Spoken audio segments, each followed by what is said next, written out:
여러분 반갑습니다. 산업경영공학 모듈 세 번째 재고 관리를 좀 다루는데요.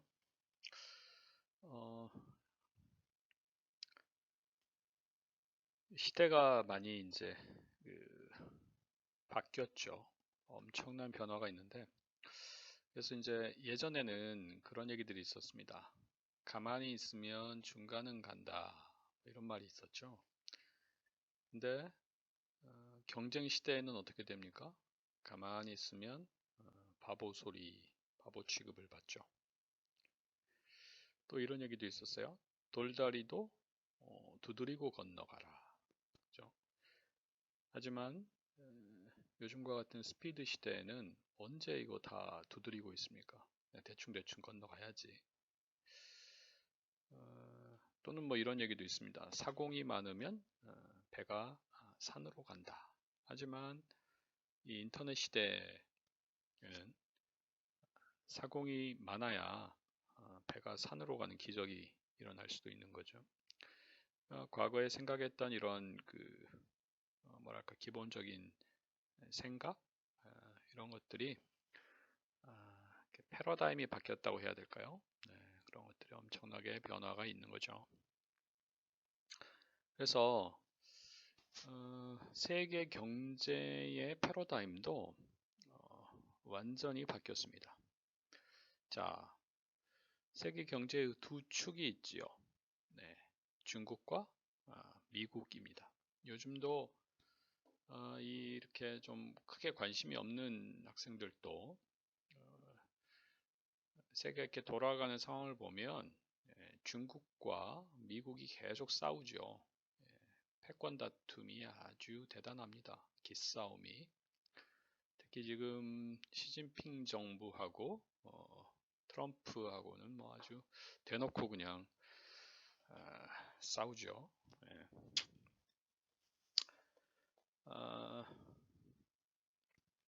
그럴 수밖에 없습니다. 굉장히 역사가 오래돼 있고요. 미국과 중국의 패권 다툼에 의해서 세계 역사가 사실은 진행이 되어 온 것이 사실입니다.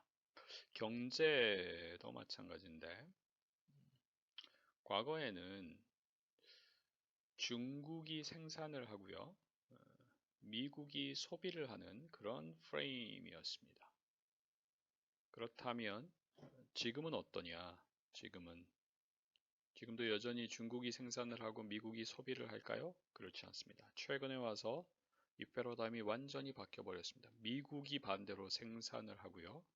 중국이 소비를 하는 그런 방식으로 이게 패러다임이 바뀌었어요.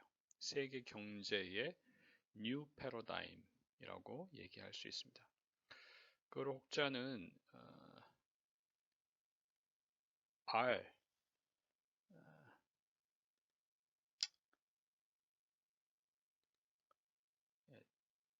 2R 이렇게 표현합니다. 향후 세계 경제의 새로운 뉴 패러다임은 2R이다. R로 시작된다 이거죠. 하나는 뭐냐? 리쇼링. 잘 안 써지는데 이게 리쇼링. SHORING입니다. 빨리 이거 지금 펜을 하나 사야 되는데 터치펜이 되는 뭐 이런 게 필요할 것 같아요. 이게 좀 마우스 가지고는 이 글씨가 쓰는 게 거의 불가능해 보입니다.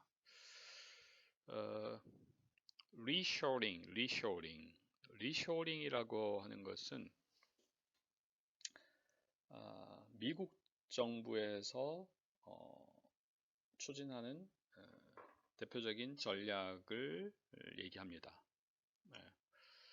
과거에는요, 전부 다 제조업이 다 자국을 떠나서 공장이 다 어디에 있냐면 중국, 동남아시아 이렇게 전부 다 나가 있었어요.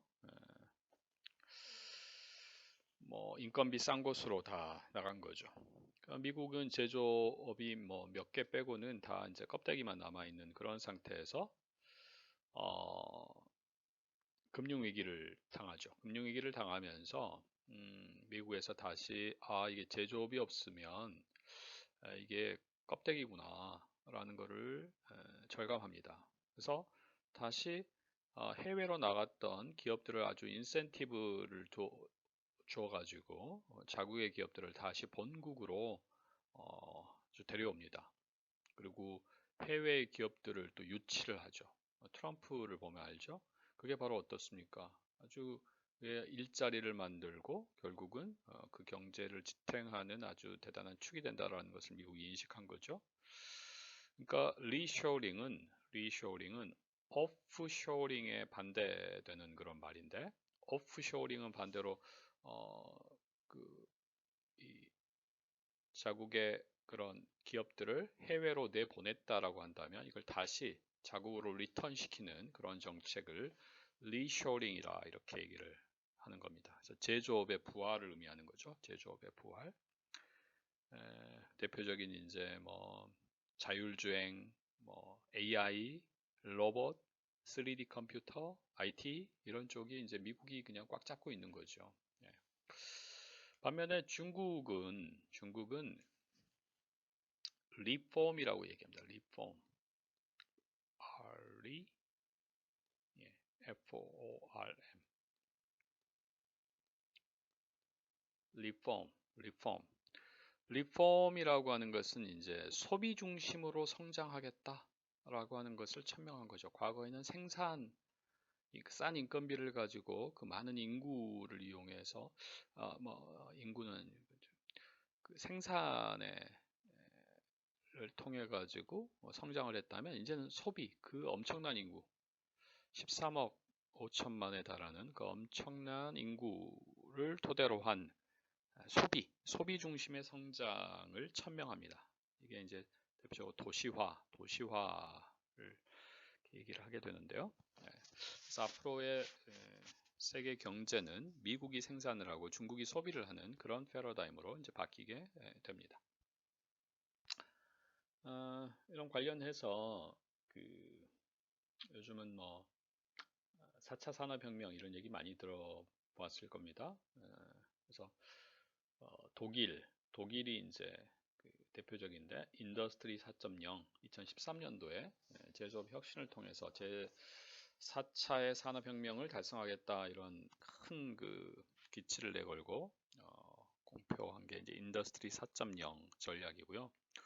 비슷하게 중국도 그 제조 분야에서는 중국 제조 2025라고 하는 인터넷 플러스 인터넷 관련된 그런 비즈니스는 중국을 따라가지 못합니다. 대표적인 기업들 바이두 여러분 아는 알리바바 이런 대표적인 기업들이 인터넷 기업들이 다 지금 중국에서 나오고 있습니다. 그래서 엄청난 변화가 있죠. 거지들도 이게 2D 바코드로 국어를 하는 그런 상황이죠. 자, 이런 큰 틀에서 지금 그런 제조 분야 관련한 지금 이제 여러 가지 이슈들이 있는데 좀 서두가 길었습니다. 재고 관리는 이런 생산 계획 통제 또는 생산 관리 또는 운영 관리 여기 아주 핵심입니다. 핵심 재고 관리. 그래서 재고 관리라는 게 어떤 거고 그런 용어들이 뭐가 있나 이런 것들을 좀 여러분이 알 필요가 있겠습니다. 산업경영학과 학생들은 전공 과목을 통해서 이미 다 배운 내용들이기 때문에 좀 다시 한번 이렇게 리마인드하는 관점으로 그냥 부담 없이 들으시면 되겠고요. 자, 재고를 얘기하기 앞서서 먼저 수요가 있잖아요. 수요, demand. 수요는 크게 두 가지 형태로 구분해 볼 수 있습니다. 어떻게 구분할 수 있냐면 독립 수요하고 종속 수요로 나누어 볼 수 있어요. 예, 독립 수요와 종속 수요. independent demand, 독립 수요. 독립 수요는 어떤 아이템들이냐면 판매할 준비가 되어 있는 제품들. 그러니까 완제품이겠죠. 대표적으로 완제품이나 또는 여러분들 스페어 파트 서비스 AS 받으면은 뭐 이제 부품들 이것들을 이제 이렇게 교체하고 해야 되잖아요. 그래서 스페어 파트 굿즈, SPG라고 부르는데 스페어 파트 굿즈 그런 서비스 품목들 이것들도 독립수요입니다. 독립수요. 이 독립수요 제품들, 그러니까 뭐 기본적으로 판매할 이렇게 준비가 되어 있는 items ready for being sold. 그게 이제 독립수요 제품인데 이것들은 어떻습니까? 수요 예측을 하는 대상이 됩니다. 예측을 해야 돼요. 어떻게 수요가 될지, 수요가 어떤 양상으로 전개될지, 수요 분포가 어떻게 될지 전혀 알 수가 없습니다. 예측을 해야 돼요. 과거 데이터라든지 여러 가지 요인들을 써가지고 수요 예측이라는 걸 합니다. forecasting. forecasting의 대상이 되는 것이 바로 independent demand, 독립 수요라고 하는 것이고요. 반면에 dependent demand, 이건 종속 수요죠. 종속 수요. 뭐에 dependent 하냐? 완제품에 dependent 합니다. 그래서 components of finished product, 완제품의 부품들, component를 이루는 원자재도 해당이 되고요. 원자재 또는 부품, 또 중간 반제품이라고 하죠. 부분 완제품, 중간 반제품 이런 것들이 완제품의 수요에 사실은 디펜던트 하죠. 예를 들면 쉽게 생각해서 여러분들 자동차 바퀴가 있죠. 자동차 바퀴. 자동차 한 대당 바퀴가 몇 대 있습니까? 예. 4대, 4개가 있죠. 4개가 있고 사실은 스페어 타이어까지 해서 5개가 한 쌍입니다. 한 세트인데 그러면 자동차에 대한 수요는 어떻게 될지 알 수가 없죠. 그거는 어떻게 해야 돼요? 예측을 해야 되겠죠. 예를 들면 현대자동차에서 이번에 뭐 아반떼 신형을 갖다가 뭐 생산을 했다 이거죠. 그러면 그게 몇 대가 팔릴지 예측을 해야 될 겁니다. 그래서 월 뭐 100대가 팔린다더라 그렇게 이제 예측이 됐다라 그러면 자 그건 이제 예측의 대상인 거고 그럼 바퀴라고 하는 자동차의 부품이잖아요.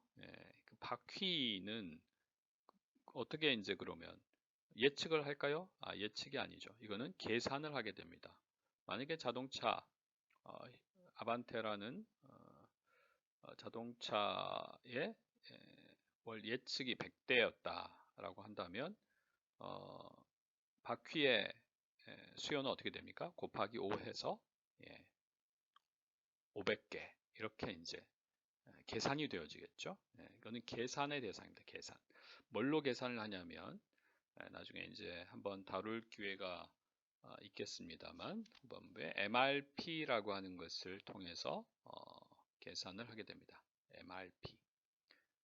자재 소요 계획, Materials Requirements Planning의 약자인데요. MRP.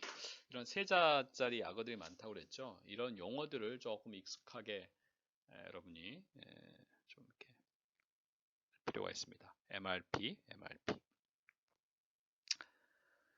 자, 그래서 정리하면 디맨드는 크게 두 가지 타입이 있다. 인디펜던트 디맨드와 디펜던트 디맨드로 나눈다.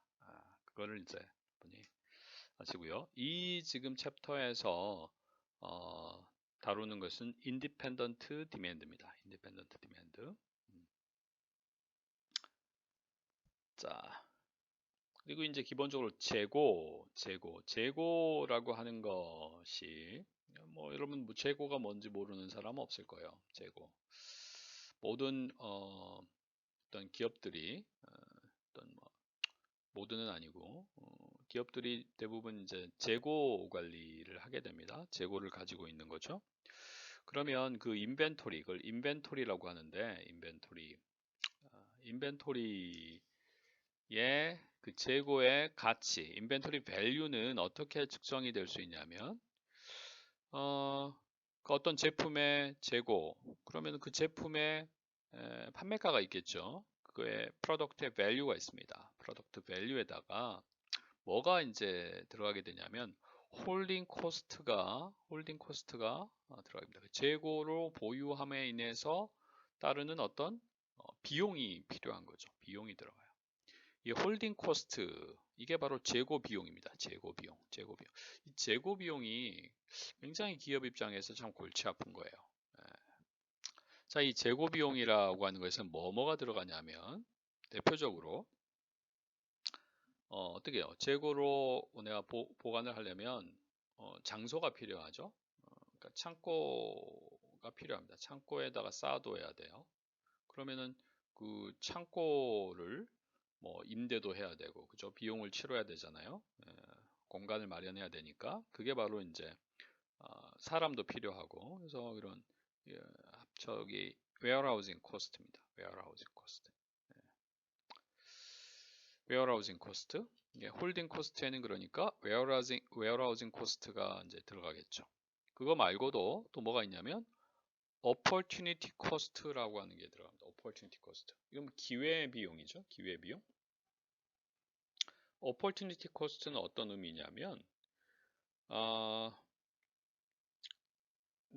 이게 사실은 재고를 가지고 있다라는 것은 결국은 내가 그만큼의 돈이 묶여 있다라는 그런 것과 같습니다.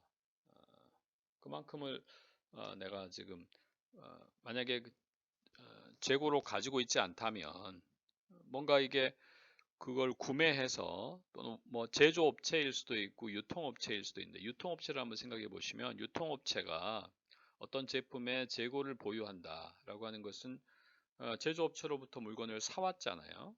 그러니까 그만큼 돈을 지불하고 사온 게 구매 단가가 있습니다. 그죠? 거기에다가 창고 비용 들어가죠. 근데 거기에 opportunity cost. 만약 이걸 내가 안 사왔으면, 그죠? 이거를 다른 데다가 만약에 은행에 넣어놨으면은 그 돈이 거기에 대한 이자를 받을 수 있는데, 그렇죠? 그렇지 않고 내가 그걸 물건을 이미 사버렸어요. 내가 지금 이제 묶여 있는 거잖아요. 다른 데다가 투자할 수도 없는 거고, 팔기 전까지는. 그러니까 그게 바로 기회 비용입니다. 기회 비용, opportunity cost. 그리고 또 하나는 obsolescence cost. 세 번째, obsolescence. 좀 어렵습니다만 단어가 obsolescence cost. obsolescent 하다는 거는 노후된다, 퇴화된다라는 거예요. 물건을 가지고 있으면 얘가 사실은 점점 가치가 떨어져요. 뭐 벌레가 먹을 수도 있는 거고, 어떤 유통기한이 있는 것은 더군다나 유통기한이 점점 줄어들면서 가치가 떨어지죠. 또 상할 수도 있는 거고, 그래서 이런 여러 가지 노후라든지 퇴화될 수 있는, 그러면 이제 갖다가 버리거나 또는 뭐 아주 싼 값에 헐값에 팔아야 되거나 이런 이제 문제가 생기잖아요. 그러니까 이런 모든 것들을 다 포괄한 것이 바로 재고 비용입니다. 홀딩 코스트라고 합니다.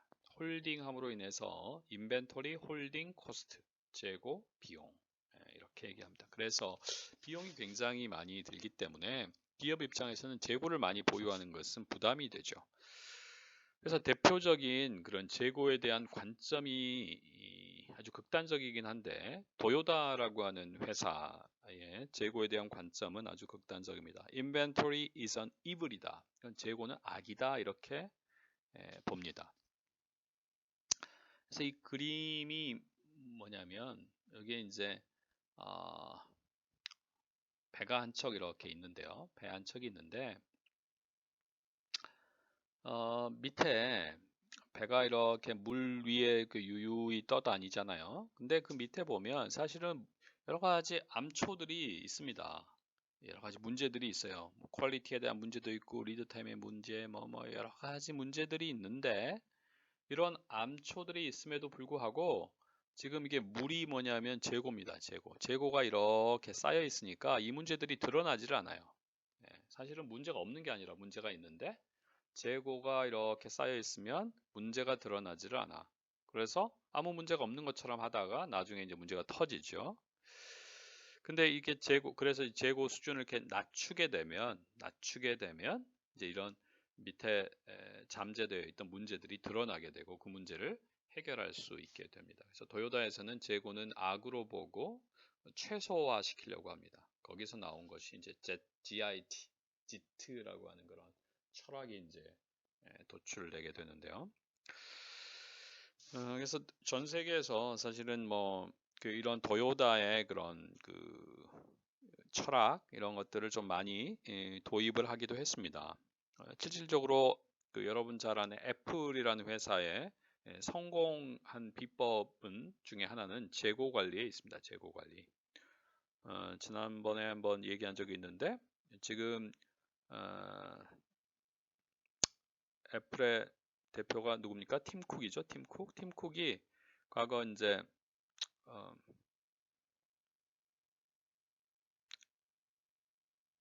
네, 그 전에는 CEO였습니다. CEO, Chief Operation Officer, 그러니까 재고관리 사실 전문가입니다. SCM 전문가, 재고관리 전문가라고 볼 수 있습니다. 그러니까 이제 애플이 최근에는 그런 혁신이 이제 좀 없어졌잖아요. 그러니까 그건 이제 대표가 누구냐에 따라서 스티브 잡스 같이 이렇게 좀 그런 혁신을 추구하는 그런 대표가 아니라 이게 좀 안정적인 그런 운영 전문가예요. 팀 쿡이 그러다 보니까 당연히 회사가 이제 그렇게 가고 있는 거죠. 그래서 그 팀 쿡이 사실은 그 재고를 자체적으로 가지는 것보다는 위탁하는 형태로 위탁 재고 형태로 이렇게 가져갑니다. 그러니까 그걸 소위 말해서 이제 할로우 매니팩처링이다 이렇게 얘기하는데 애플이 자체적으로 소유한 그런 공장은 없어요. 전부 다 위탁합니다. 위탁 생산 방식으로 하는데 그 어마어마한 제품들을 만들어내는 거죠. 예. 그래서 사실은 이제 이 도요타의 그런 인식들 이런 것들이 사실 많이 받아들여진 거죠. 그래서 대표적으로 그 재고가 잘 관리가 되느냐에 대한 어떤 척도들이 있습니다. 척도들이 있는데요.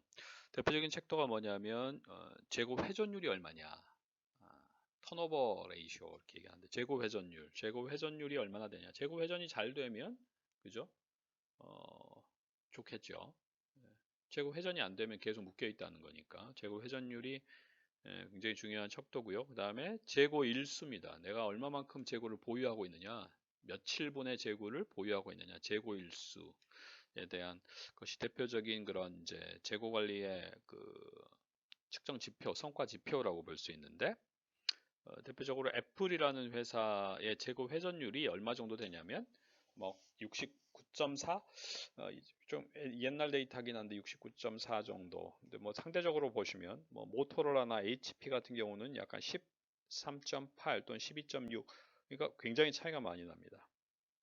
반면에 재고 일수도 애플은 뭐 한 5일, 5.3일 정도 된다고 하면 모토로라는 29일, HP는 26.5일. 차이가 많이 나죠. 그래서 그런 면에서 애플이라는 회사가 세계 넘버 원 회사로 성장할 수 있었던 그런 이제 하나의 그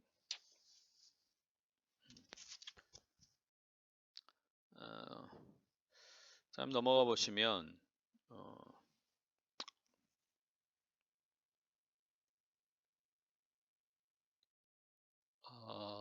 보통 일반 회사들이 재고를 어느 정도 가져가냐면요. 굉장히 상당히 많이 가져갑니다.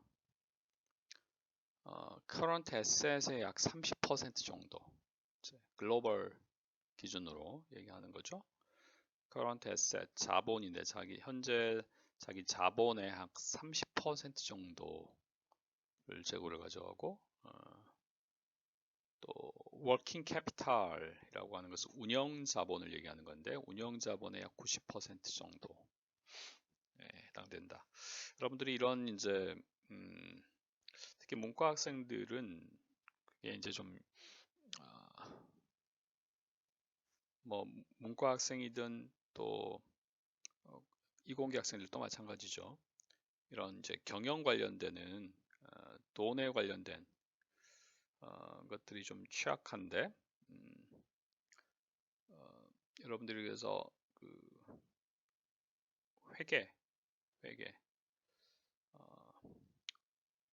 뭐 원가 회계 뭐 이런 거보다 재무 회계 같은 과목을 하나 좀 들으면 굉장히 좀 앞으로 회사에 취업해서 이렇게 일하고 하는데도 굉장히 도움이 됩니다. 그러니까 저는 뭐 저희 학과 학생들뿐만이 아니라 그 모든 학생들이 한테 추천하고 싶은 그 과목은 재무회계라는 과목과 그다음에 마케팅, 이 두 가지 과목은 여러분이 관련된 그 과목을 찾아서 꼭 한번 들어보도록 추천드리고 싶습니다.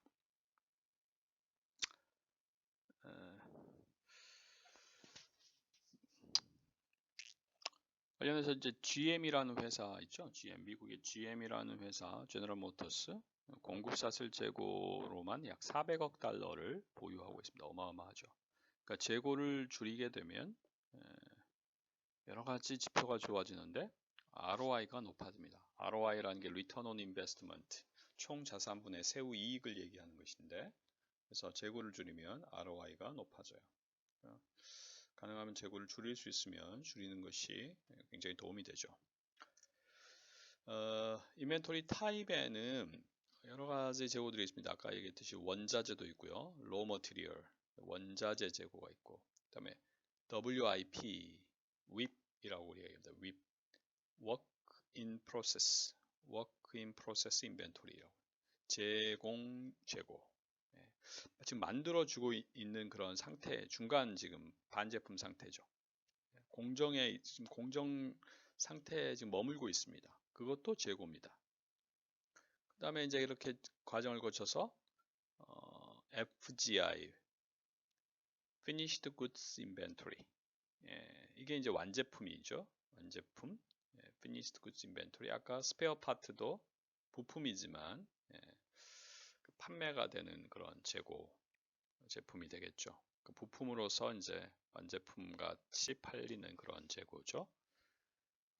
그러고 나서 또 뭐가 있냐면 유통 중 재고도 있습니다. 이게 파이프라인 인벤토리입니다. 파이프라인 인벤토리. 그다음에 이제 유통 업체에서 재고가 되는 리테일 스탁. 그러니까 재고의 타입이 그게 이제 변화되는 그 프로세스 과정을 따라서 이것들이 전부 다 재고로 관리가 되는 겁니다. 그러니까 원자재 재고 관리, 제공품 재고 관리, 완제품 재고 관리, 또 유통 재고 관리, 이런 것들을 다 이렇게 하게 되는 거죠. 중에서 여러분이 파이프라인 인벤토리 이런 것도 이제 재고라는 거죠. 파이프라인 인벤토리, goods in transit, 이동 중에 있는 제품들, 이것들이 파이프라인 인벤토리라고 하는데, 리들 슬로우라고 하는 아마 뭐 에르니콜 람다 W라고 하는 것이 리틀 슬로우인데, 파이프라인 재고를 계산하는데 유용하게 사용될 수 있습니다. 그냥 기본적인 개념만 설명드리면, 시스템 내의 평균 재고량 L이라고 하는 것이 람다, 이건 평균 수요율이고, W 이거는 시스템 내에 머무는 평균 시간을 얘기합니다. 그래서 람다 W를 곱해서 시스템 내의 평균 재고량을 계산할 수 있습니다. 뭐 그냥 그런 게 있다 정도로 하고요. 재고의 기능들, Function of Inventory, 여러 가지 기능들이 있습니다. 여러 기능들이 있는데 대표적인 거 좀 보면 to meet anticipated customer demand. 그죠? 고객의 기대 수요를 만족시켜주는. 그래서 anticipation stocks, 기대 재고 뭐 이렇게 표현을 하는 건데 이게 가장 기본적인 재고의 그 기능이죠. 내가 보유하고 있다가 고객이 원할 때 줄 수 있잖아요. 그죠? 그 외에도 to smooth production requirements, 생산 수준을 production requirements, 생산 수준을 스무딩 해줍니다. 평준화를 시켜주는, 생산 수준을 평준화시킬 수가 있습니다. 이거는 어떤 얘기냐면 재고를 가지고 있지 않다면 디맨드에 따라서 생산이 굉장히 들쭉날쭉해야 돼요. 근데 제 재고를 보유하고 있으면 일정하게 생산을 할 수가 있는 거죠. 그런 역할을 해주게 됩니다. 그래서 이거를 seasonal variation에 대해서 이거를 이렇게 좀 평준화시켜주는 기능을 가지고 있다 해서 seasonal inventory라고 얘기도 합니다. 계절적인 재고. 그 다음에 이제 세 번째 뭐 decouple operation, operation을 분리한다. decouple 생산. 여기서 operation은 생산이라고 생산을 좀 분리하는 역할을 한다. 생산 활동을 분리한다. 약간 좀 독립적으로 만들어줄 수 있다. 이게 버퍼의 역할을 한다라는 뜻입니다. 버퍼 인벤토리, 버퍼링의 역할을 하는 거죠. 이게 공정이 이렇게 쭉 있는데 앞에 공정에서 제품이 다 안 만들어지면 뒤집 공정이 이제 작동을 못하고 그냥 스탑하고 있어야 되는 문제가 생기죠. 근데 재고가 앞에 있으면 그걸 갖다 쓸 수가 있죠. 그런 버퍼 역할을 해준다 그런 의미입니다. 또는 to protect against stock out, 재고 부족, 품절을 방지해주죠. 그게 이제 대표적인 safety stock, 안전 재고라고 합니다. 안전 재고. 또 to take advantage of order cycles, order cycle. 이거 cycle stock이라고 하는데 economic lot size, 경제적인 발주량. 뒤에 이제 우리가 EOQ라고 하는 것을 한번 살펴볼 겁니다. 그래서 사이클 주문량의 이익을 얻을 수 있는 그런 이제 기능도 있고요. To hedge against price increase, 가격 상승에 따른 위험을 회피할 수 있는, 해지할 수 있는 그런 기능도 있고요. 그러니까 이제 지금 요즘 코로나 때문에 어떻습니까? 물건이 없을 것 같으니까 막 사재기를 하잖아요, 그죠? 미국에는 뭐 이렇게 화장지를 그렇게 사재기를 많이 하는지, 화장지를 어디다 쓰는, 화장지 쓰긴 쓰지만 그거 그렇게 많이 필요한가? 궁금하기도 합니다. 요즘 뭐 막 생필품, 라면 뭐 이런 것들을 엄청나게 뭐 팔린다고 하죠. 사재기가 일어납니다. To permit operation, 생산을 허용한다. 생산하는데 일정한 어떤 시간이 소요되기 때문에 그런 WIP 이런 것들이 필요합니다. To take advantage of quantity discounts, 수량 할인을 통해서 이익을 얻을 수가 있는 거죠. 그러니까 대량으로 사면은 깎아주잖아요. 그러니까는 막 좀 뭐 자기가 필요한 것보다 왕창 사죠. 화장지 같은 거 뭐 몇 통을 막 한꺼번에 산다든지 이런 식인 거죠. 인벤토리에 사실은 이런 그 순기능들이 또 여러 가지가 이런 것들이 있습니다. 자, 넘어가서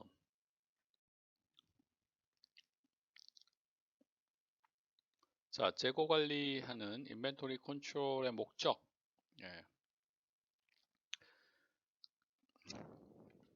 재고 관리에서 나타나는 두 가지 문제가 있습니다. 근원적으로 뭡니까? 언더스타킹 문제가 있죠. 언더스타킹. 좀 적게 보유하는 거죠.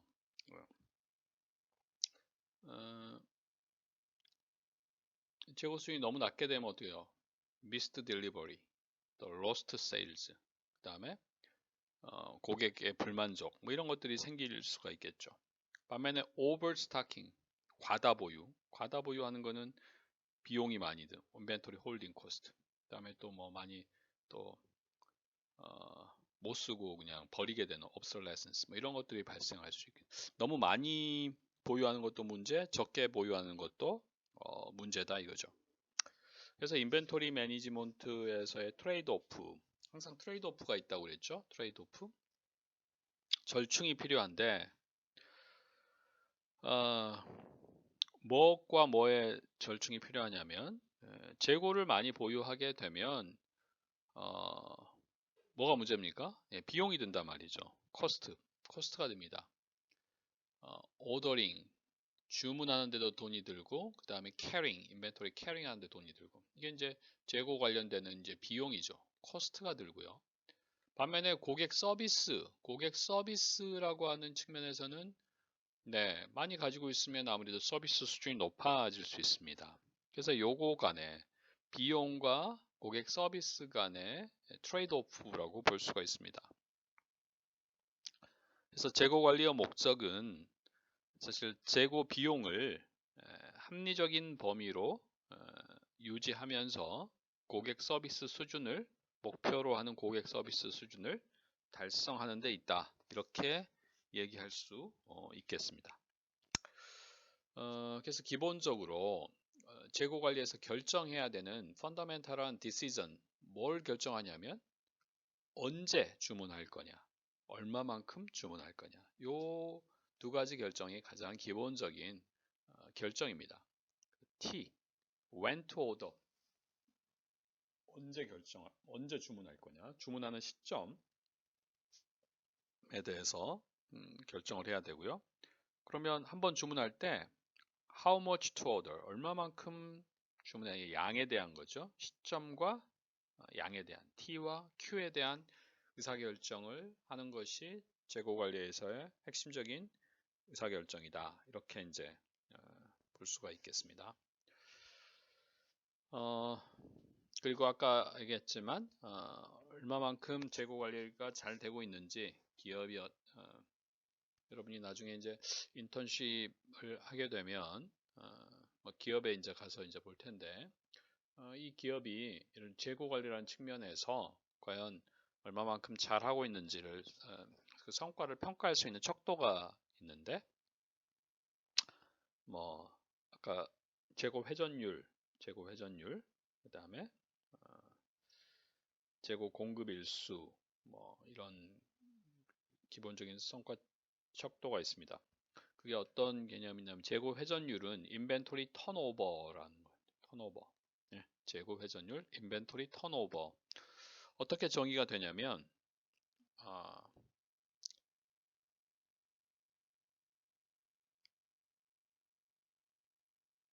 average inventory investment 분의 annual sales, annual cost of goods sold. 이게 지금 분모 분자가 지금 사실 바뀌어 있습니다. 이거 아직까지도 안 고쳤네요. 매년 얘기만 하고 고치지를 않고 있습니다. 저도 참 대단하네요. 네.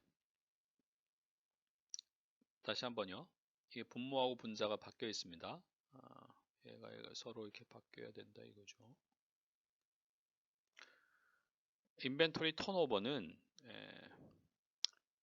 에브리지 인벤토리 분의 애뉴얼 세일즈입니다. 평균 재고액 분의 연간 매출액. 에브리지 인벤토리 분의 애뉴얼 세일즈. 예를 들면 자, 연간 매출액이 연간 어떤 제품 하나를 예를 들어서 1000만 원이라고 해봅시다. 1000만 원. 1000만 원. 네. 1000 땡. 쓰기가 힘들어요. 1000만 원. 자, 이거를 에버리지 인벤토리 내가 평균적으로 가지고 있는 게 100만 원어치를 가지고 있어요. 100만 원어치. 100만 원어치. 그러면 자, 에버리지 인벤토리 분의 annual sales 이렇게 하면 어떻게 됩니까? 10회가 나오는 거예요. 10회. 그죠? 10번. 1년에 10번이 어떻게 된다는 거예요. 그죠? 10번이 턴이 된다는 거죠. 재고가. 그죠? 내가 평균 100만 원어치 가지고 있는데 1년에 1000만 원씩 판단 말이에요. 그러면 어때? 재고가 회전이 10번 된다라는 뜻이잖아요. 그런 의미입니다. 턴오버. 에버리지 인벤토리 분의 annual sales. 자, 이거를 갖다가 역수를 하게 되면 턴오버 분의 1 역수를 하게 되면 바로 이게 뭐가 나오냐면 days of supply, days inventory on hand, 재고 공급 일수. 다시 얘기하면 현재의 재고로 며칠을 버틸 수 있나, 며칠분의 재고를 가지고 있나 그런 의미입니다. days inventory on hand 또는 days of supply. 예, days of supply. 사실은 여기 인벤토리 턴오버에다가 여기다가 워킹 데이를 곱해주는 게 좋습니다. 여기다가 인벤토리 턴오버의 역수에다가 곱하기 워킹 데이, 워킹 데이. 예. 자, 예를 들면 이게 지금 10회 인벤토리 턴오버가 10회예요. 10회. 그러면 이거 역수하면 10분의 1이죠. 10분의 1. 10분의 1에다가 워킹 데이가 예를 들면 100일이다. 100일 정도 일한다. 1년에 100일 일한다 그러면 이게 뭡니까? 10일이 나오는 거죠. 10일 정도를 커버가 가능하다 이런 얘기가 나옵니다. 10일 커버가 가능하다. 10일 동안 공급을 할 수 있다. 현재의 재고로 11일 동안을 공급할 수 있다라는 거죠. 그런 의미가 됩니다. 이해되시죠? 그래서 여러분이 가장 기본적인 재고에 대한 그런 이제 퍼포먼스 메저 넘어가서 재고 관리하는 그 방식인데 또는 뭐 재고 관리 방식, 뭐 재고 정책, 뭐 다양하게 뭐 얘기를 하는데요. 인벤토리 카운팅 시스템 말 그대로는 재고 조사 시스템인데 재고 조사 시스템 인벤토리 카운팅 시스템 뭐 지금 보유하고 있거나 또는 주문한 그런 재고를 카운팅할 수 있는 추적할 수 있는 그런 시스템을 얘기를 하는데요. 크게 보면 두 가지 방식이 있습니다. periodic counting 방식이 있고 perpetual counting. periodic counting은 주기적인 카운팅이죠. 또는 이거를 cycle counting이라고도 부릅니다. periodic counting 또는 cycle counting. 주기적인 조사 시스템, 주기 조사 시스템 또는 우리가 정기 발주 방식 이렇게 부릅니다. 정기 발주 방식. 그러니까 그 시점을 딱 고정시켜 놓고 그때마다 이제 카운팅 하는 거예요. 예를 들면 뭐 분기별로 또는 월별로 그죠? 매월 초 또는 매 분기 뭐 말 뭐 이런 식으로 어떤 시점을 일정하게 이렇게 정해 놓고 그때 체크를 하는 거죠. 이게 periodic counting, cycle counting. 무슨 말인지 이해되시죠? 우리말로는 정기 발주 방식, 정기 발주 또는 주기 조사 방식 이렇게 얘기한다 이거죠. fixed interval order다. fixed interval order. fixed interval order. 인터벌이 딱 고정되어 있잖아요. 대신에 주문하는 양은 바뀌겠죠. variable quantity, variable quantity.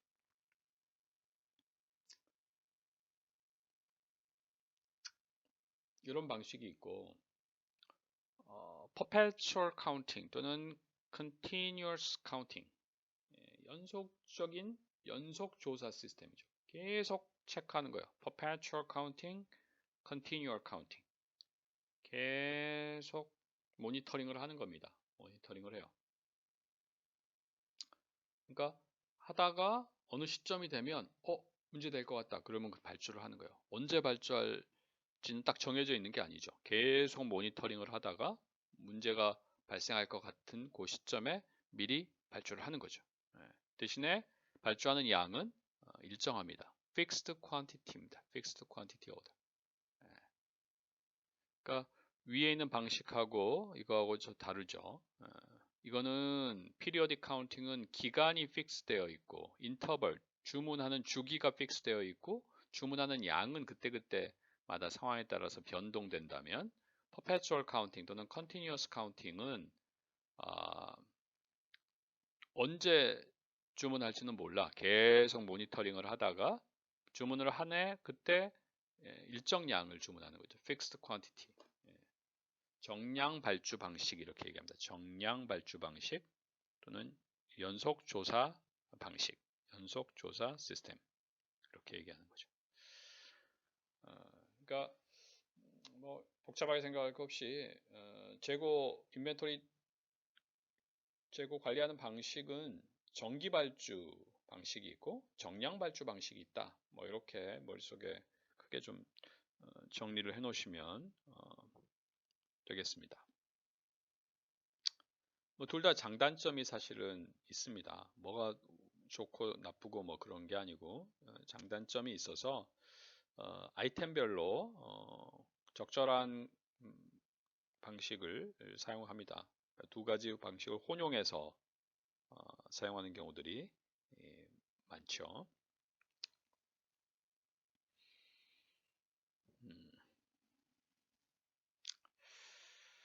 자, 뭐 다른 내용들은 일단 그냥 읽어보시는 걸로 하고 여기서는 크게 두 가지 그 방식을 좀 알아두시고 리드 타임, 예. 리드 타임은 시간이 걸리는 주문을 해서 주문이 도착하기까지 걸리는 그 시간 time interval입니다. time interval between ordering and receiving the order. 내가 주문을 했습니다. 주문을 했어요. 물건이 이제 저기 공급업체가 내가 가져오는데 시간이 걸리잖아요. 그래서 나한테 물건이 도착하기까지 걸리는 시간, 그게 리드 타임이라고 부릅니다. 리드 타임. 리드 타임. 여기까지는 얘기를 해야 될 것 같은데 기본적인. 네. 네. 재고 관리는 좀 내용이 많아서 좀 몇 번에 나누어서 두 번 정도로 나누어서 이제 다뤄야 될 것 같습니다. 오늘은 기본적인 그런 개론에 대한 얘기들을 좀 하는 걸로 해서요. 자, 인벤토리 코스트에 대한 얘기들 마저 좀 하겠습니다. 인벤토리 코스트는 세 가지의 베이직 코스트가 있습니다. 앞에서 잠깐 얘기했습니다만 홀딩 코스트, 재고 유지 비용입니다. 아까는 이제 재고 유지 비용에 대해서만 주로 얘기를 했었죠. 재고 유지 비용. 인벤토리 홀딩 코스트, 인벤토리 캐링 코스트, 재고 유지 비용입니다. 재고 유지 비용.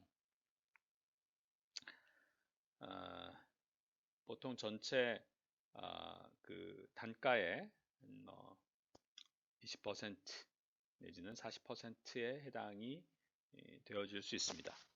여기에는 이제 warehousing 비용, 또 opportunity cost, 또 obsolescence cost, 또는 deteriorate 한다는 가치가 열화된다. 이게 이제 그 유통기한이 있는 제품들이 그렇습니다. 또는 obsolescence 이거는 이제 진부화가 되는 가치가 떨어지는 걸 얘기하는 거죠. 상한 거든지 이제 뭐 이런 것도 다 포함해서 도난도 발생할 수 있고요. 뭐 그런 것도 이제 포함해서 얘기하는 거고. 그러니까 이런 것들 이거 전부 다 홀딩 코스트에 해당됩니다. 인벤토리 홀딩 코스트. 그 다음에 이제 오더링 코스트가 있습니다. 주문 비용. 주문을 하는데 돈이 들죠.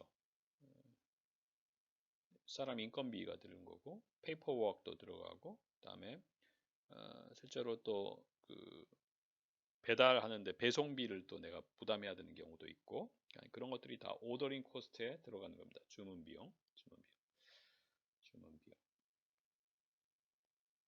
그 다음에 shortage 코스트가 있습니다. shortage 코스트, 재고 부족 비용이죠. 품절 비용, 재고 부족 비용. 네. 내가 물건을 수요 예측을 잘못해가지고 조금만 가지고 있다가 고객들이 막 디맨드가 이제 내가 가지고 있는 물건보다 재고보다 더 커지게 되면 품절이 발생하는 거죠. 그럼 이건 이제 가지고 있었다면 팔 수 있었는데 못 팔게 되니까 기회를 손실하게 되는 거죠. opportunity cost가 발생되는 거고 고객이 또 다른 물건이 없으면 이제 그냥 딴 데로 가버리는 거지. 그래서 loss of customer goodwill. 또 경우에 따라서는 협력 회사인데 없어가지고 좀 이렇게 차지를 물어야 레이트 차지를 물어야 되는 그런 경우도 발생할 수 있고 여러 가지 형태의 그런 쇼티지가 있음으로 인해서 발생되는 비용들이 생길 수가 있겠죠. 그래서 재고 비용 그러면 크게 이렇게 세 가지 그 비용이 가장 기본적인 비용입니다. 홀딩 코스트 또는 캐링 코스트, 그다음에 오더링 코스트, 그다음에 쇼티지 코스트 세 가지 비용이 있습니다. 그래서 재고 비용에 이런 것들이 있다. 그런 기본 개념을 좀 여러분이 아시고 일단 이제 이런 개념 하에 기본적인 어떤 여러 가지 기본적인 모형들을 좀 이제 그다음 시간에 살펴볼 건데 ABC 분석 재고의 가장 기본이 되는 ABC 분석을 좀 보고 그 다음에 이제 EOQ라는 게 있습니다. EOQ, Economic Order Quantity. 그 다음에 이제 EPQ라고 하는 게 있는데 Economic Production Quantity. 그 다음에 이제 리오더 포인트 모형, 리오더 포인트 모형. 이건 좀 복잡한데 그래서 정량 발주 모형, 전기 발주 모형에 대해서 기본적인 그냥 이거는 컨셉만 좀 다루시고 다 하기에는 좀 시간이 너무 많이 소요될 것 같으니까 좀 할 수 있는 범위 내에서 다음 시간에 같이 좀 다음 파트 2를 다루도록 해보겠습니다. 네, 수고하셨습니다.